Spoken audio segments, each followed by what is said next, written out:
Lola was based on on a news item that we saw on television about a grandmother looking for help to bail out the grandson who accidentally killed another person.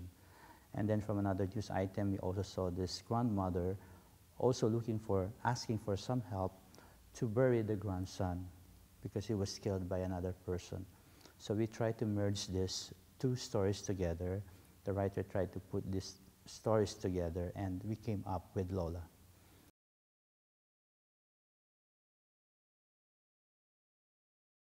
That's the kind of film aesthetic that I'm trying to develop, is to see a very thin line between documentary and narrative, a feature film.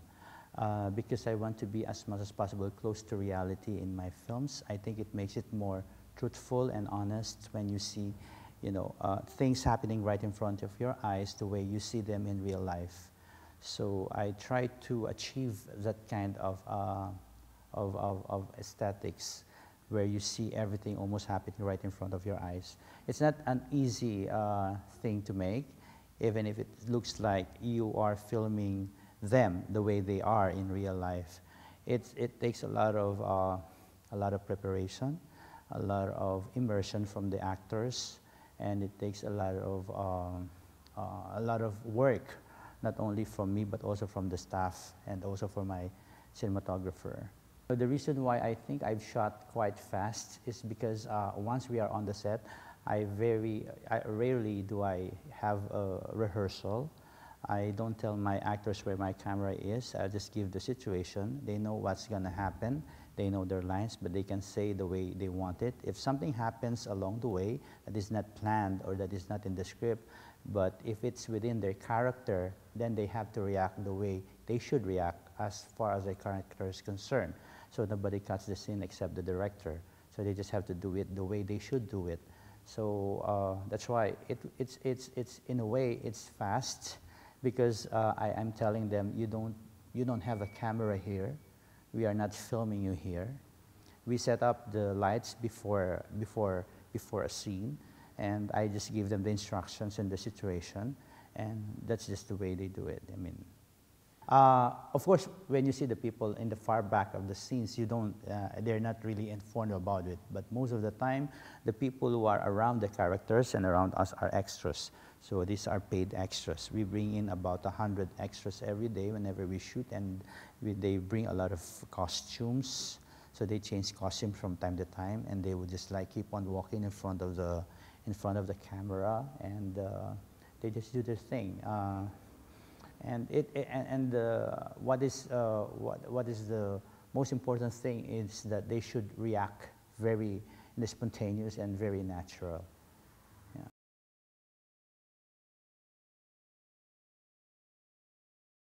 This is a tribute to women, but most especially it is also a tribute to women in my country, because basically Philippines is a matriarchal country. It's being ruled by women with very strong personalities. I came from a family with very strong personalities, women, my sisters and my mother. And it's not that I'm saying the men in the Philippines are weak, but generally the family is more often than not is being ruled by women.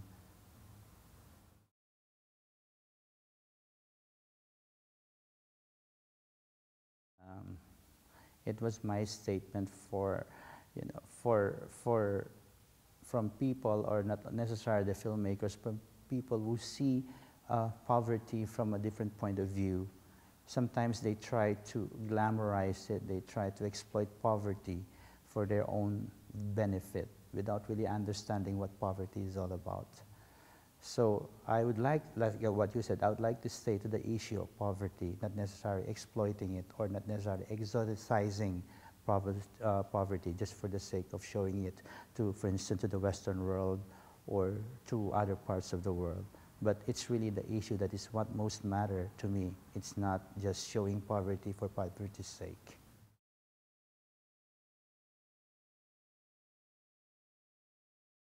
That was shot in Manila. It's about 30-40 minutes drive from Manila, but it's still within the central Manila. And it's almost flooded there all year round. And whenever it's rainy season, of course, the water gets high. When it's not raining, it's low, but the water just stay there. That's why the people there learn to adapt to the situation of their, their houses are being flooded all year round. So yeah, it was shot there, and I've shot the film in about 11 days. Yeah, so I've shot it in June. It was the start of the rainy season in the Philippines. I was in Cannes in May, and I told my producer that I would like to shoot this film when I get back to the Philippines, and I already have the script. And he said, why in a hurry? I want to shoot this now because I know that there's going to be rain, there's going to be typhoon, it's going to be flooded all around Manila, and I would like to capture that because that's very integral to the story.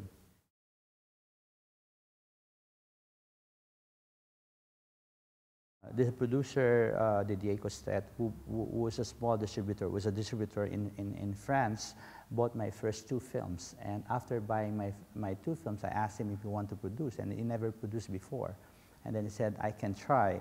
And I said, I only need this amount of money. And of course, it took him a while, but then he tried, and when he invested, that's the start of it. And I was talking about service.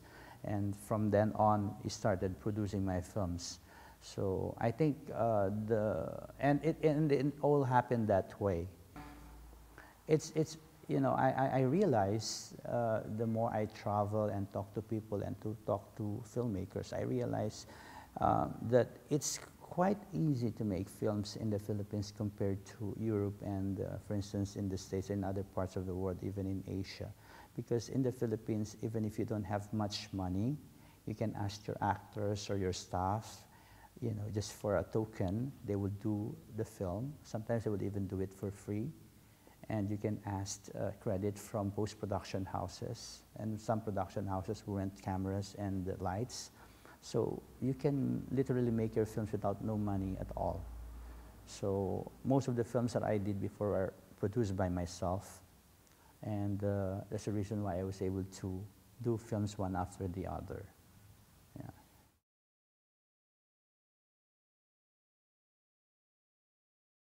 I was happy with my job as a production designer because I was contented with my work in advertising.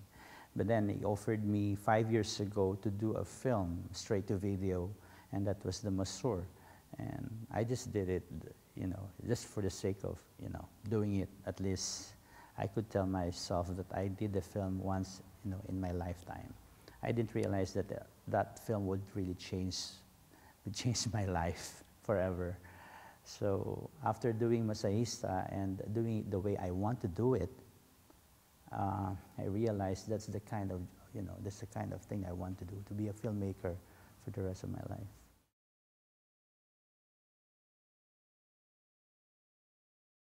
Isabelle and I met again in Brazil, in Sao Paulo, when I had my retrospective there last year, and I told her that I have this project and about kidnapped victims in the Philippines, and then she said that, oh, I've been in the Philippines many, many years ago. And I said, how would you like to go back to the Philippines? And said, yes, why not?